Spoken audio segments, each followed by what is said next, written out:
Hello everyone. Today I am going to present my topic role, responsibilities and accountabilities of teachers in higher education.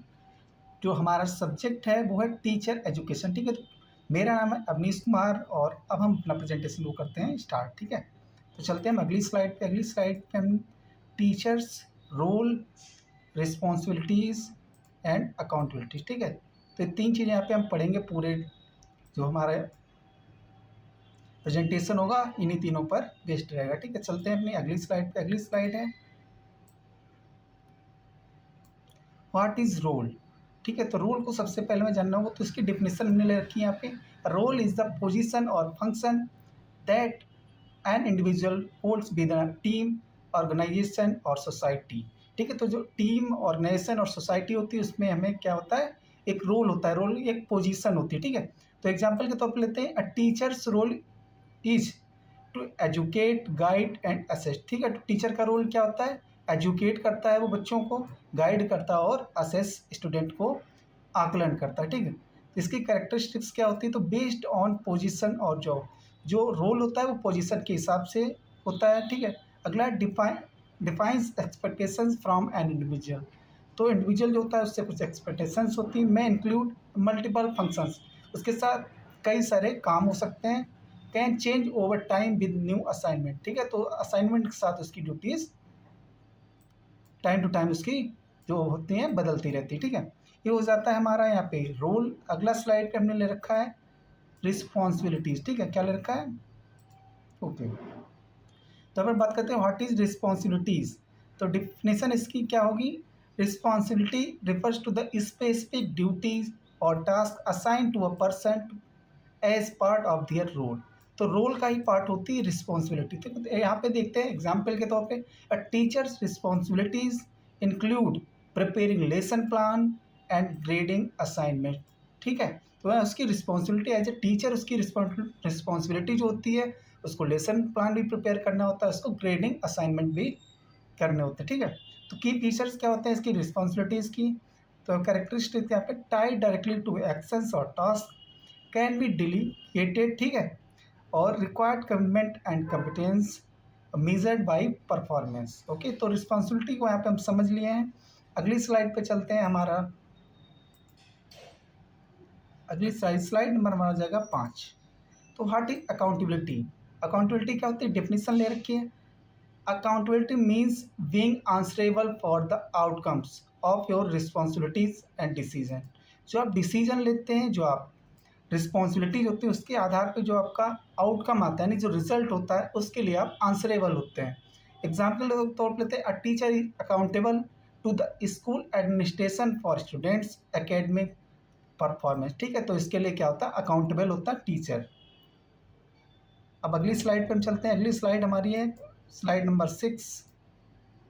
आशा करता हूँ आप सभी को अच्छे से समझ में आ रहा होगा, और अगर आपको वीडियो पसंद आएगा तो चैनल को सब्सक्राइब जरूर कीजिएगा। ठीक है,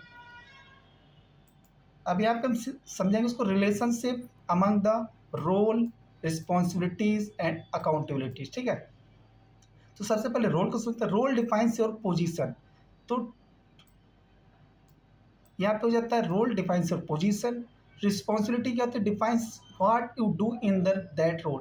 जो आपको रोल मिला है उसमें आपकी क्या जिम्मेदारियाँ होंगी। ठीक है, उसके बाद करते हैं अकाउंटेबिलिटी की बात। डिफाइंस ओनरशिप ऑफ रिजल्ट, यानी रिजल्ट जो आएगा उसके लिए आंसरेबल कौन होगा, आप होंगे। एक ऐसे पता लगे अकाउंटेबिलिटी। ठीक है, उसकी जिम्मेदारी, जवाबदेही आपकी होगी। All three must align for effective performance. अच्छे परफॉर्मेंस के लिए तीनों का होना जरूरी है। जो आपको रोल दिया गया है, जो रिस्पॉन्सिबिलिटी दी गई है, जिसके लिए आप अकाउंटेबल हैं, वो आप तीनों काम अगर आप अच्छे से करते हैं तो क्या होगा, इफेक्टिव परफॉर्मेंस यहाँ पे होगी। अगली स्लाइड पे चलते हैं, स्लाइड नंबर 6।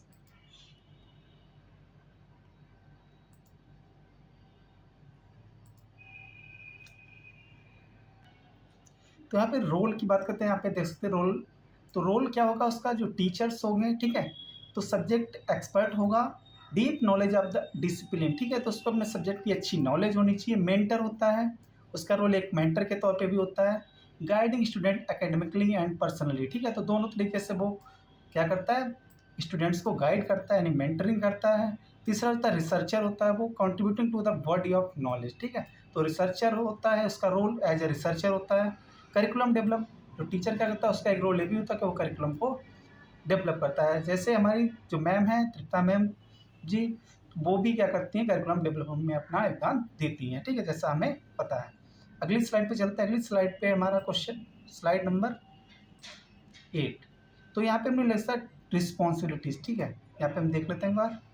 ओके, तो यहाँ पे टीचिंग रिस्पॉन्सिबिलिटी, जो टीचर होगा उसकी रिस्पॉन्सिबिलिटीज क्या होंगी, creating and updating course content को अपडेट करेगा, डिलीवरिंग इंगेजिंग लेक्चरर, अच्छे लेक्चर्स देगा इंगेजिंग, ठीक है, असेसिंग स्टूडेंट परफॉर्मेंस, ये उसका रिस्पॉन्सिबिलिटी होता है, fostering a critical and creative learning environment, तो इन्वायरमेंट को प्रिपेयर करना, क्रिएट करना, वो भी एक टीचर की रिस्पॉन्सिबिलिटी होती है, ठीक है, एज अ टीचर।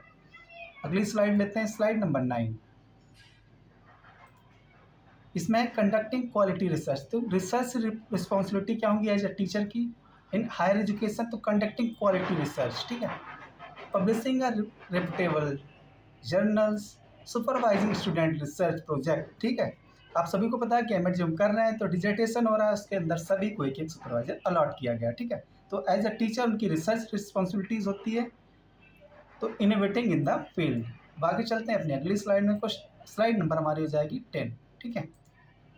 अब यहाँ पर administrative responsibilities as a teacher क्या होती हैं, attending departmental meetings, participating in academic planning, handling academic records and contributing to institutional goal, ठीक है। तो इंस्टीट्यूशन के जो गोल होते हैं उसके तौर पर भी उसकी एक एडमिनिस्ट्रेटिव रिस्पॉन्सिबिलिटी होती है। अब चलते हैं अगली स्लाइड में, स्लाइड नंबर हमारा 10। ये वीडियो आपको कैसा लगा हमें कमेंट करके ज़रूर बताइएगा, ठीक है। जो जो कमियां रहेंगी वो भी हम अपने आने वाले वीडियो में क्लियर करते रहेंगे। तो यहाँ पे अगला आता है प्रोफेशनल डेवलपमेंट, ये भी इसकी एक रिस्पॉन्सिबिलिटी होती है, ठीक है। लाइफ लॉन्ग लर्निंग होती है एंड अपस्किलिंग, अपने आप को अपडेट करता रहता है, ठीक है। Attending workshops and seminars, improving pedagogy with technology, ठीक है, टेक्नोलॉजी बढ़ रही है धीरे धीरे, ICT एनेबल्ड एजुकेशन भी हम पढ़ रहे हैं, ठीक है। अगले स्लाइड पे लेते हैं, और कौन कौन सी रिस्पॉन्सिबिलिटीज़ होती हैं।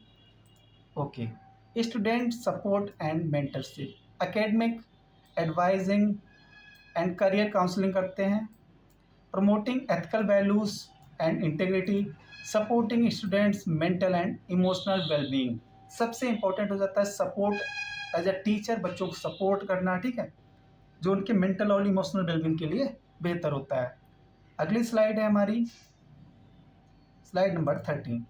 यहाँ पे एथिकल एंड सोशल रिस्पॉन्सिबिलिटीज़ भी होती हैं as a teacher, respecting student privacy, ठीक है, encouraging ethical research and civic responsibility, embracing diversity and inclusion, ठीक है। तो ये भी एज अ टीचर सारी की सारी उसकी रिस्पॉन्सिबिलिटीज़ होती हैं। अगली स्लाइड पे हम चलते हैं, स्लाइड नंबर 14। यहाँ पे पढ़ेंगे अकाउंटेबिलिटी। कोई अगर किसी चीज़ के लिए आंसरेबल है तो वो क्या हो जाएगा, अकाउंटेबिलिटी। एज जब हम देखें कि अगर हमारा सिलेबस टाइम से ख़त्म नहीं हो रहा है तो एज अ टीचर उससे पूछा जाए कि आपकी अकाउंटेबिलिटी है कि आपका सिलेबस अभी तक कंप्लीट क्यों नहीं हुआ है, ठीक है। तो चलते हैं अकाउंटेबिलिटीज़ में, maintaining academic integrity, adhering to institutional standard को बनाए रखना, इंश्योरिंग फेयर इवेल्युएशन, ठीक है। तो इवेल्युएशन आप सभी को पता है, मूल्यांकन फेयर जितना होगा उतना जो आउटकम्स होंगे वो अच्छे से जांचा जा सकेगा, एक्यूरेट रिपोर्टिंग एंड ट्रांसपेरेंसी, ठीक है, इस चीज़ों के लिए उसकी अकाउंटेबिलिटी होती है। अगली स्लाइड पे चलते, स्लाइड नंबर 15। ओके, अकाउंटेबिलिटी और रिस्पॉन्सिबिलिटी में क्या अंतर है। तो रिस्पॉन्सिबिलिटी को हम देखते हैं तो ये रिस्पॉन्सिबिलिटी टास्क ओरिएंटेड होती है, जब अकाउंटेबिलिटी रिजल्ट ओरिएंटेड होती है। रिस्पॉन्सिबिलिटी बी शेयर्ड, यानी हम इसको ट्रांसफ़र कर सकते हैं दूसरे को, ठीक है, लेकिन accountability can't be shared based on the job role, ठीक है। रिस्पॉन्सिबिलिटी आपके रोल के हिसाब से होती है और अकाउंटेबिलिटी आपके बेस्ड ऑन आंसरेबिलिटी, ठीक है। रिस्पॉन्सिबिलिटी स्टार्ट्स विद असाइनमेंट और अकाउंटेबिलिटी एंड विद इवेल्युएशन, ठीक है। तो ये मेजर जिसका इनमें डिफरेंस अगर आपसे पूछा है तो आप आसानी से इसको बता सकें, ठीक है। रिस्पॉन्सिबिलिटी टास्क ओरिएंटेड होती है जबकि अकाउंटेबिलिटी रिजल्ट ओरिएंटेड, ठीक है। अगली स्लाइड पर चलते हैं। स्लाइड नंबर हमारी 16। तो इसमें चैलेंजेस क्या आते हैं as a teacher higher education में? Balancing teaching, research and administration. ठीक है, एडमिनिस्ट्रेशन, 3 यहाँ पे कंपोनेंट हो जाते हैं। तो इन तीनों को बैलेंस करना एक उनके लिए चैलेंज है। अगला जो चैलेंज है वो है आपका adapting to rapid technology change. धीरे धीरे आप देख पा रहे होंगे, हम सब देखते हैं कि धीरे धीरे टेक्नोलॉजी चेंज हो रही, बहुत ज़्यादा इम्प्रूव हो रही है। तो उसके लिए ये भी टेक्नोलॉजी को सीखना, उसके लिए उसको अडेप्ट कर पाना, ये भी उनके लिए एक चैलेंज है। एड्रेसिंग डाइवर्स स्टूडेंट्स नीड, तो अलग अलग हमने जैसे पढ़ रखा है इंडिविजुअल डिफरेंसेस, ठीक है, तो उसी हिसाब से हर बच्चे की नीड अलग होती है, उनको फुलफिल करना एज ए टीचर उनकी रिस्पॉन्सिबिलिटी हो जाती है। ये भी उनके लिए चैलेंज है कि सारे बच्चों की जो डाइवर्स नीड्स हैं उनको फुलफिल करना। ठीक है, तो ये था हमारा पूरा का पूरा कंटेंट। ठीक है, तो role, responsibility, accountability of teachers in higher education, इससे रिलेटेड आपका कोई भी क्वेश्चन होगा तो आप हमें कमेंट में ज़रूर पूछेंगे और उसका हम कोशिश करेंगे आपको कमेंट में उसका रिप्लाई दें। ठीक है, तो इस वीडियो को यहीं तक रखते हैं। आशा करता हूँ वीडियो आपको पसंद आएगा। तो मिलते हैं अगले वीडियो में, तब तक के लिए धन्यवाद। थैंक यू आप सभी को।